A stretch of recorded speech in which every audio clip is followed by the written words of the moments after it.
again, we kind of just put together the Great Depression and the New Deal into one because they carry over, right? They have a lot of associated properties with them.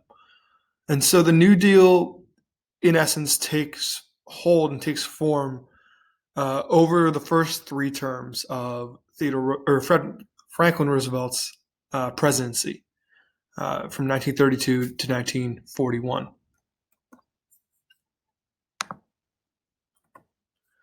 So here are our questions to ponder, right? What should be the role of government of the United States during economic crises?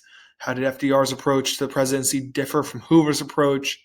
How did the Second New Deal continue to impact American lives? What opportunities for minority groups emerged as a result of the New Deal? Did the New Deal succeed in its goal of helping Americans through the Depression, or did it make matters worse? Or honestly, did it not do anything really? Like, did it just keep things pretty stagnant? And what's the enduring legacy of the New Deal? So, Franklin Delano Roosevelt, right? FDR, he's our 32nd president, serving 4 terms from 1933 to 1945. He is a Democratic president, differing obviously from the past 2 presidents of Coolidge, 3 presidents of Harding, Coolidge, and Hoover. He's a distant cousin of Theodore Roosevelt. Political offices that he held prior to the presidency were the New York State Senate, Assistant Secretary of the Navy, and Governor of New York for 2 terms. While he is governor is when he is diagnosed with polio as well. He's president during the Great Depression, we know this, as well as World War II, and he's best known for implementing the New Deal while in office. His wife is Eleanor Roosevelt, right? She's the first lady, and she is a humanitarian. During their time in office, and even after FDR passes, Eleanor Roosevelt ends up really exposing the role of the first lady, right? Exposing the fact that they can be involved in policy, and she is greatly involved in policy. She helps to shape the New Deal. She helps to advocate for women holding positions of power, especially helping with the Roosevelt administration. She's a civil rights advocate for African American rights, Native American rights, Mexican American rights, and women as well. During World War I, she served as a Red Cross volunteer, and she becomes the U.S. delegate to the United Nations. So she goes, after she is done being First Lady, she ends up being the leading diplomat for the United States. So FDR reaches the White House, right? He gets elected in 1932, defeating Herbert Hoover significantly, right? 472 electoral votes to 59 electoral votes. The popular vote was somewhere around 23 million to 16 million for 23 for FDR, 16 for Hoover. He takes office in March of 1933. It won't be until the next inauguration that we start getting to the January date. But prior to taking office, he started to form a brain trust, like-minded individuals, really trying to get the ball rolling when it came to what policies are going to be implemented. And these implemented programs would be aiming at assisting the American public. They'd be known as the New Deal. He actually campaigned on this New Deal. When he takes office, right during his inaugural address, he reassures the American public that their fears were only material, and that, as you guys read, the only thing we have to fear is fear itself. He's best known for reassuring the public through his fireside chats, utilizing the radio, and expanding the role of government involvement, federal government involvement particularly. So his first 100 days really get the New Deal pushed through fairly easily. A lot of legislation, 15 major pieces are pushed through between March 9th and June 16th of 1933, expanding the role of federal government. The first thing he does, he aims for banking and finance reform. He closes the banks. He says this is going to be a bank holiday, and during this period of time that it's closed, we're basically going to evaluate, okay, is this bank sufficient enough, right? Or are they going to fail? If they fail, it's done, that bank. If a bank needs some loans to help it out, that's fine too. If it's credible, or I guess creditable, right, you can reopen that bank. We can have a bank operate. And he institutes the Emergency Banking Relief Act in this time. Additionally, he forms a New Deal coalition, which is a diverse group of supporters ranging from, really anyone from the Democratic Party to the fact that they're white men or women or African Americans, Native Americans, union leaders, employers, anyone who he can find to support him, right? That coalition that he forms does wonders for his New Deal. Important note, by the way, the first 100 days is a consistent part of every new presidency. It's just that FDR really tried to implement, 3 different New Deals, and so he would call them the second 100 days and the third 100 days. This political cartoon accurately really shows what it's like for a new president coming in, right? A broom, a federal reorganization broom, sweep through the legislation by Congress to FDR, while Uncle Sam and Herbert Hoover look on from the distance. All right, so helping the American people, right? When it comes to helping the American people, FDR is all about first tackling rural assistance, farms, right? Agriculture. The Agriculture Adjustment Act basically says, hey, we are going to provide a subsidy to farmers, federal aid to farmers, if they basically don't utilize some of their land, right? Lower your production to raise your prices. And if you do that, here's a subsidy. The Tennessee Valley Authority helps to replant trees, right? Open a bunch of new parks, giving jobs that way. Works projects such as the Civilian Conservation Corps implements a lot of different job opportunities, right? Infrastructure projects as well, including the National Industrial Recovery Act. Again, expanding job opportunities for young men. These jobs involve building schools, right? Fixing the roads, building different government buildings that could help out, right? Paying jobs, paying teachers, for instance, as well. Promoting the fair practices is also key. This, in turn, will allow for, the average citizen to get their fair shake, right? It'll give them a wage, a federally mandated wage. It will allow them help when it comes to finding that job or bargaining for rights, right? FDR will do a lot with unions. And additionally, he sets a lot aside for saying, okay, let's give when it comes to food, clothing, and shelter. Let's manufacture clothing for the poor, for the unemployed, for the homeless. Food, same thing. Any resources that basically are not utilized through creating these jobs will go towards additional benefits. The New Deal, though, while it seems all great and shiny, it's not going to be without its critics. Deficit spending is a critical factor of the New Deal, and it's a critical factor of how the government operates. Don't forget that the only president to ever pay off the debt is Andrew Jackson. And so deficit spending in this case is basically saying you're spending more than you're making, right? The debt that the country is being driven into, the government's being driven into, is the quote unquote necessary evil addressed by FDR. And FDR is not a fan of deficit spending. It's just that's the only way at this point, right? You have to spend to create the jobs, right? You have to pay the workers. And there are critics on both sides, right? Liberal critics are saying essentially by the end that the New Deal did not go far enough and is not going far enough for everyone.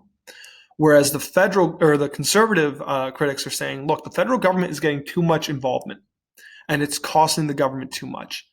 And hey, this FDR guy is going to socialize the United States, and that's not what we want. That's not capitalism, right? That's not the opportunity for individuals to do what they need to do without government involvement, right? It's infringing upon our freedoms, and this was that argument that would have been given by Hoover when he was president as well. Also, the Supreme Court begins to challenge the New Deal.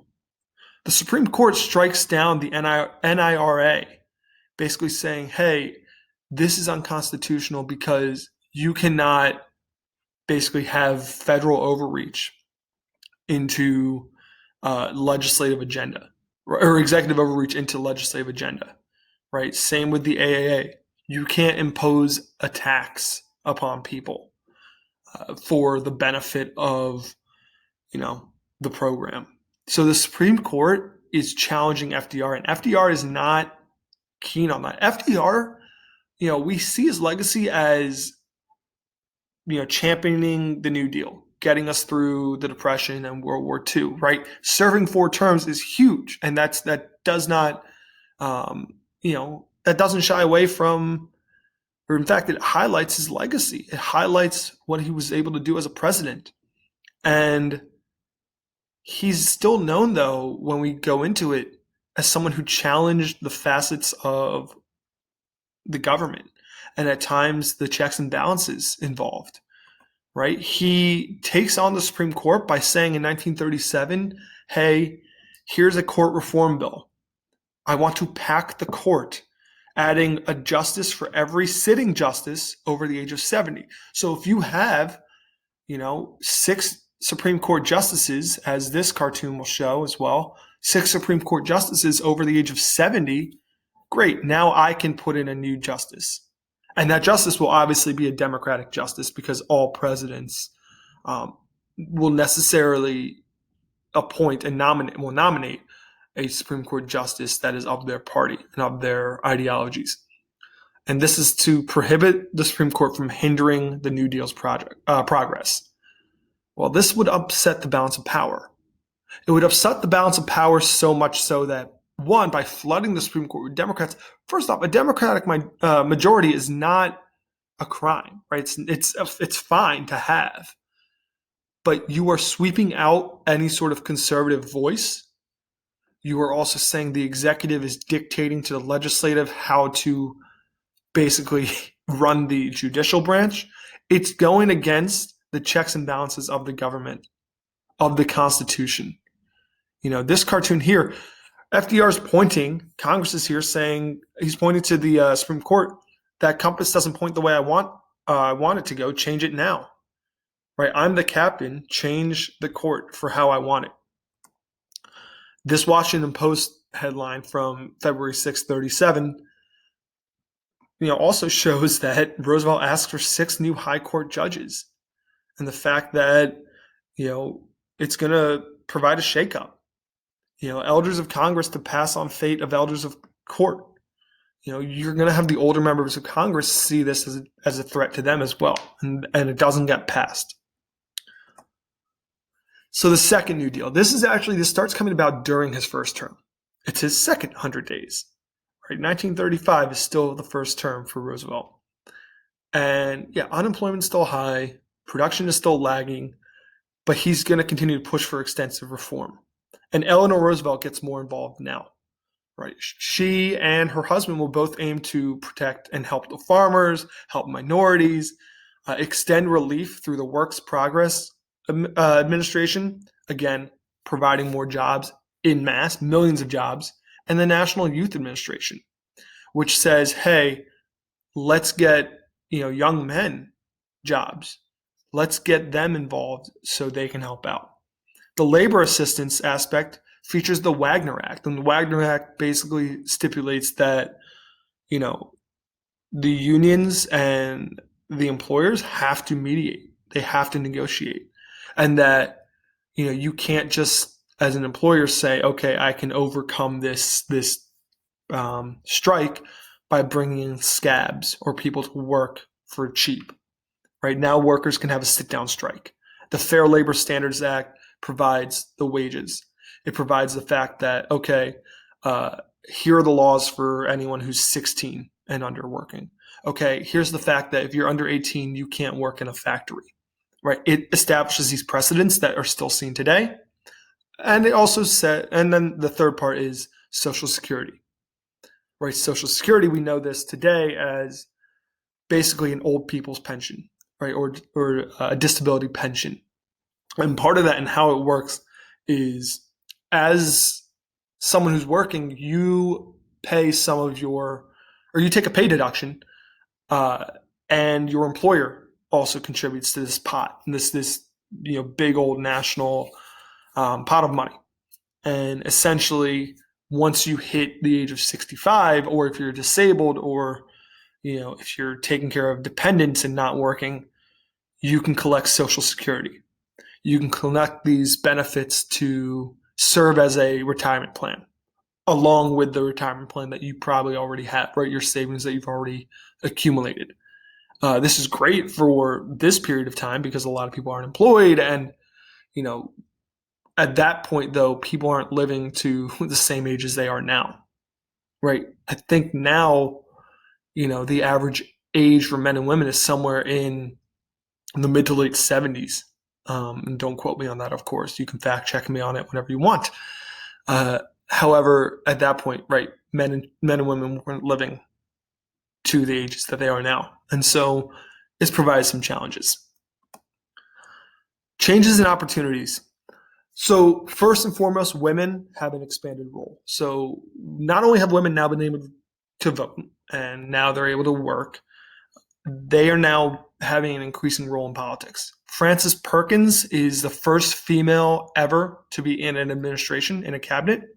She's appointed Secretary of Labor, so she's really at the forefront of, okay, how do we dictate labor relations? How do we dictate Social Security? Right? She's working with this stuff. Roosevelt also employs and nominates female diplomats and a female federal judge. African Americans find greater political influence and activism as well. Right? Mary McLeod Bethune is basically working with the NYA, right, the National Youth Administration. She implements a black cabinet of individuals of significant position, who will support FDR's New Deal agenda. And while the president doesn't really do too much for civil rights, right, he doesn't address lynching or the poll tax involved for voting, he's still seen as the greatest or the best option for African Americans for their future. And actually, when he gets reelected, that's the first time that African Americans vote majority Democrat, then Republican. Right? They've been voting since Reconstruction. Right? So they've been voting Republican because of the party of Lincoln since that time primarily. Well, now it's seeing, okay, the best Democratic or the best social changes are coming from this Democratic Party. Changes and opportunities continued. Mexican Americans are actually the one group that faces the least assistance here. Right? They face a lot of growing discrimination. Many are deported, and they obtain fewer benefits than any African Americans, despite the fact that a lot are citizens. They're still, very much third class. Right? You can argue that still at this point, second class citizens are seen as African Americans, while Mexican Americans are third class. Ironically, though, or interestingly enough, Native Americans get a lot more out of this. Right? They get the Indian Reorganization Act of 1934, and that provides economic, cultural, and political benefits and rights. Economic meaning, hey, this land and this reservation is your land. You dictate it, right? You can use it as you see fit. Culturally, Native American students can go to schools on reservations. They don't have to conform to Western society so much. Politically, tribes can have their own body of governance, right? It doesn't have to be dictated by a United States that doesn't respect the sovereignty of Native American tribes. Additionally, organized labor will find a huge bump due to, again, as mentioned previously, the New Deal coalition. With a coalition, you have a growth of organized labor, right? Because a coalition that works in concert or together with FDR are his supporters. And the supporters are able to say, okay, here's this initiative that we're going to push through. And these initiatives, again, would be the Fair Labor Acts, right? Basically different reform movements to help workers with collective bargaining, right? With negotiations. Unions begin to flourish once again. We have culture in the 30s. Culture is shown through motion pictures, right? Snow White, Wizard of Oz, Gone with the Wind, and the Marx Brothers. Radio, where FDR utilizes fireside chats. Orson Welles recites The War of the Worlds by H.G. Wells. News coverage is expanding through radio. That'll play a huge role as well throughout World War II. The arts, right? Federal Arts Project is funded. Arts embrace the social and political changes of the U.S. Music is also taking a big step forward. Woody Guthrie sang of the Dust Bowl hardships, but he also sang "This Land Is Your Land," right? This land is your land is obviously widely known nationally. It's a song that conveys an American spirit, American ideologies. And writers such as Richard Wright and Zora Neale Hurston, both African-American authors, are able to write of the hardships of not only the Depression, but being African-American, right? Being African-American, overcoming discrimination and finding themselves and finding an identity for a population within the U.S., as well as the Grapes of Wrath, as mentioned earlier in the last slideshow, I guess you could say, that conveys the hardships of the Dust Bowl and the Depression. Right? These are escapes, but they also present social changes and political changes and realities of the time. So the impact and legacy of the New Deal, right? So the New Deal does not end the Great Depression. Know that, right? It does not end it. The third New Deal that FDR tries to introduce is pushed back against because, you can't keep spending money. While FDR is not a fan of deficit spending, it's something that, obviously the government keeps doing for these programs. Well, by cutting back, we see that unemployment will start to rise again. Now, this graph here will show the deficit and unemployment between 33 and 45.